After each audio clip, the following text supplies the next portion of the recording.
what helps the medicine go down? This gun in my hand.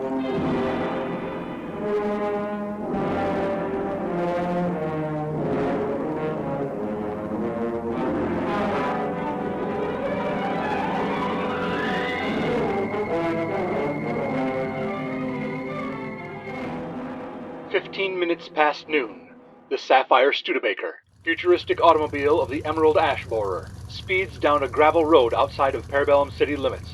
Riding shotgun is Falk Zildjian, imperturbable hero by virtue of the fact that he carries a gun.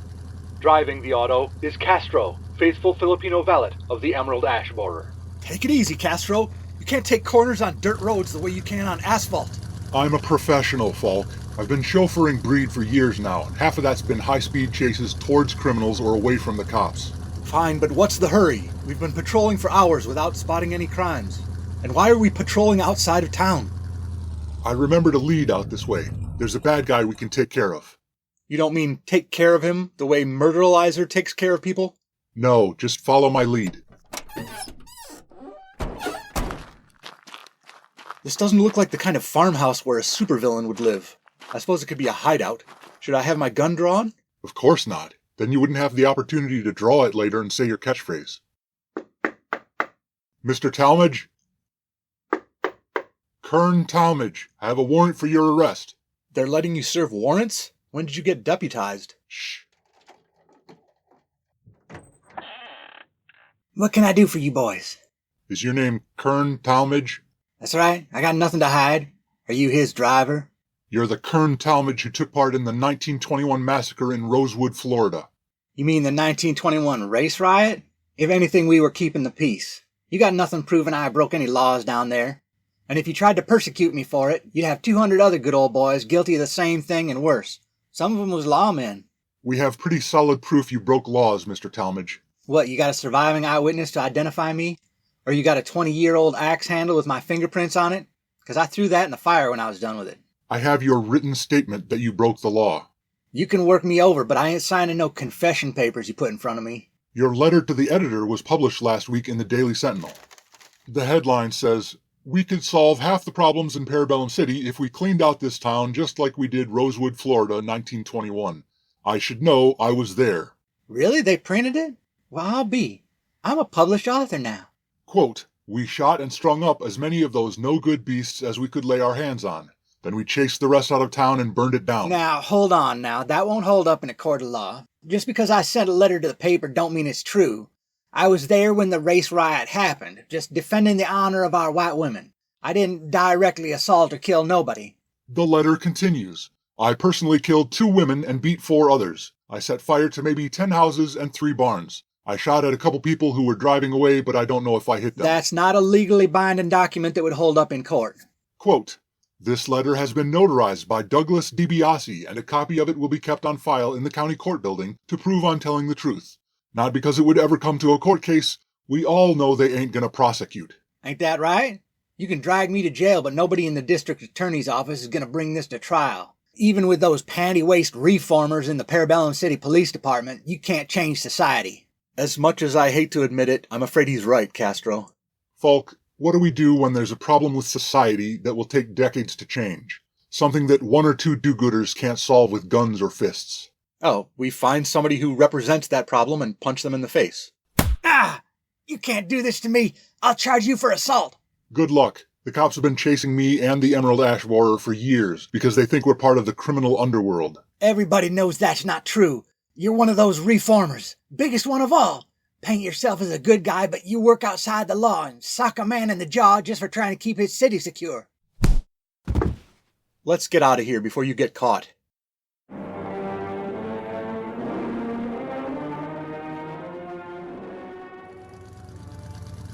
After putting a few miles behind them, Castro pulls over near a duck pond. What's this place?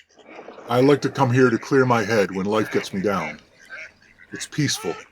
Do you feel any better after punching that guy? A little. I don't like the idea of capital punishment, but maybe guys like him deserve it. That's a bloody, slippery slope, Castro. I know. Maybe I'll just come back every few months and punch him. Why are these ducks so loud? That's the sweetener. Sweetener? You know when you're watching a movie about a farm and a horse or a goat wanders past the camera? Animals can't perform on cue, so editors just add the sound of a horse whinnying or a goat bleating later. Or when someone on screen is holding a cat, you don't see the cat's mouth move, but it meows because they added the sound later. Now audiences expect a sound every time they see an animal. Not all animals are that noisy, but filmmakers are almost obligated to add some sound. Are we being filmed right now? No, but the same idea applies for radio plays. Listeners here were at a duck pond. What would they think if they didn't hear enough ducks throughout the episode? They don't pay that much attention. What I really love about the duck pond is you can hear so many unique birds, not just ducks. Oh, really? Sure. You hear that? That's a tawny owl. No idea what it's doing awake at this time of day. If I'm not mistaken, that was the sound of a Montezuma oropendola. And coming from the left, how about that one?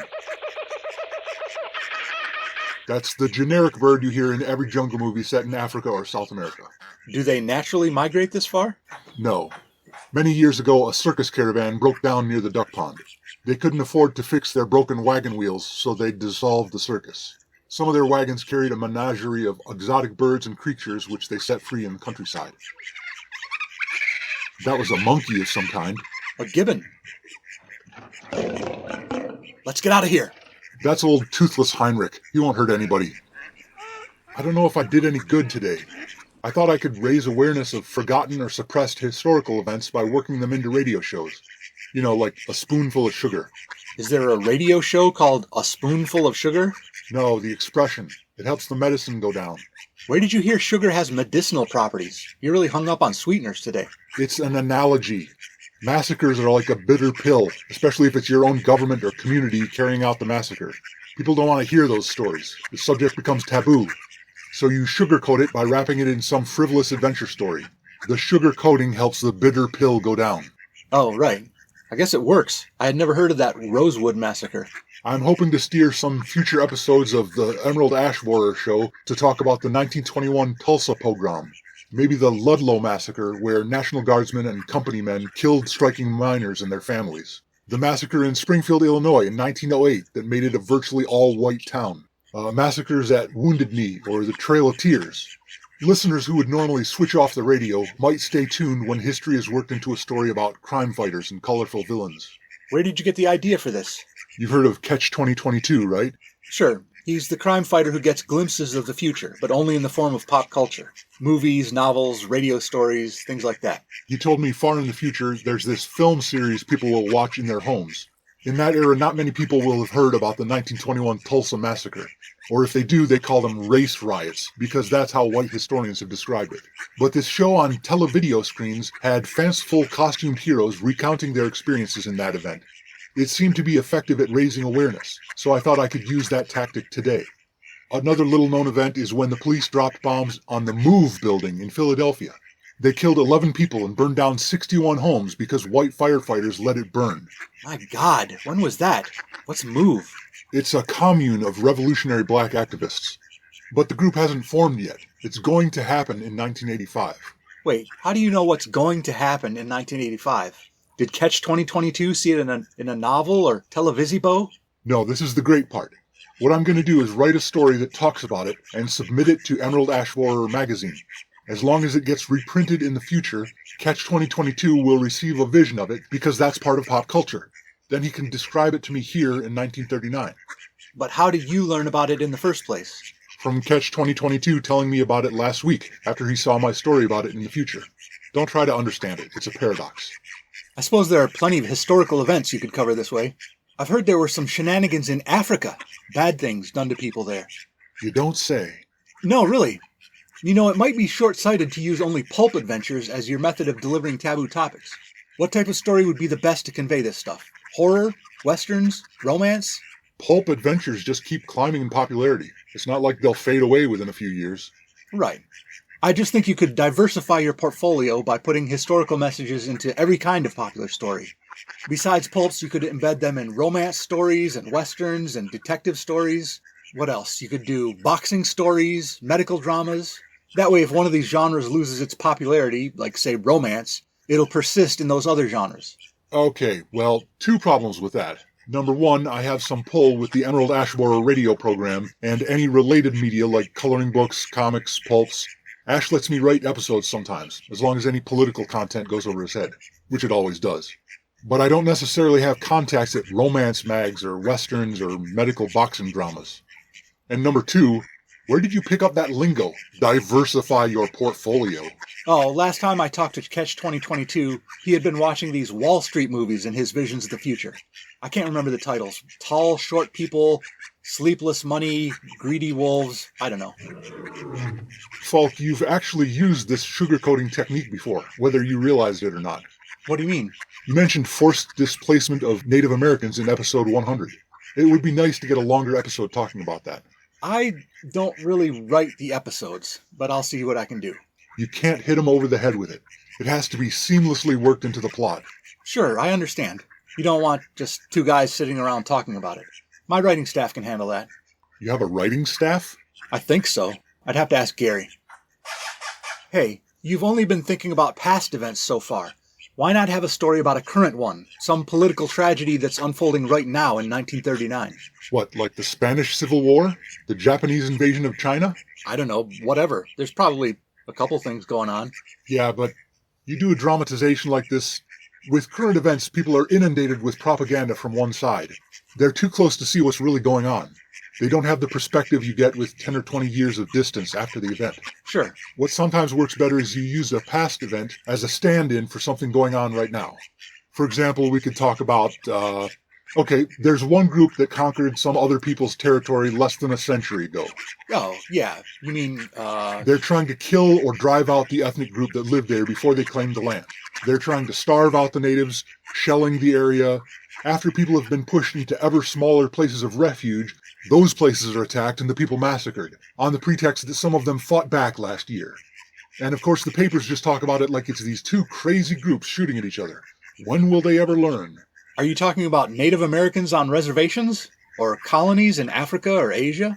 Oh, that thing that happened 20 or 50 years ago that parallels what's going on today.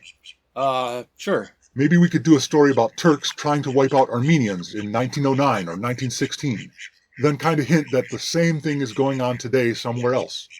I don't know. No matter how you handle it, some listeners will get it, some won't. I don't know how to make everyone understand.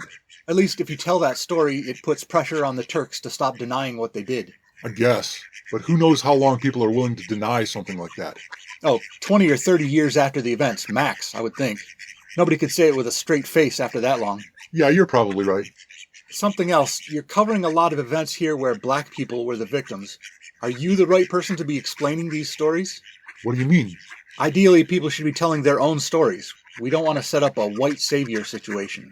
In that case, we're okay. I haven't saved anybody in this story, and I'm not white. No, but, yeah, okay. I mean... We'll just bring a black writer to pitch the story of the 1898 Wilmington Massacre to a conference room full of good old boys who run the Magnum radio network. See how that goes. All right, I'm just saying there are other considerations. Until there are venues for this kind of story, you have to slip them in any way you can. Me telling this story is like a placeholder. I just want to get it out there until people can tell their own stories. I guess. What can we do to bring more attention to their voices? Maybe we could do a crossover with some shows created by black people. What shows? I don't know. Amos and Andy? Oh my God, you really do not know. Come on, we've done enough ruminating. I feel better now. I'm ready for the next one. What next one? 17 perpetrators of the Rosewood Massacre moved out of Florida and eventually settled in Parabellum City. 1 down, 16 to go.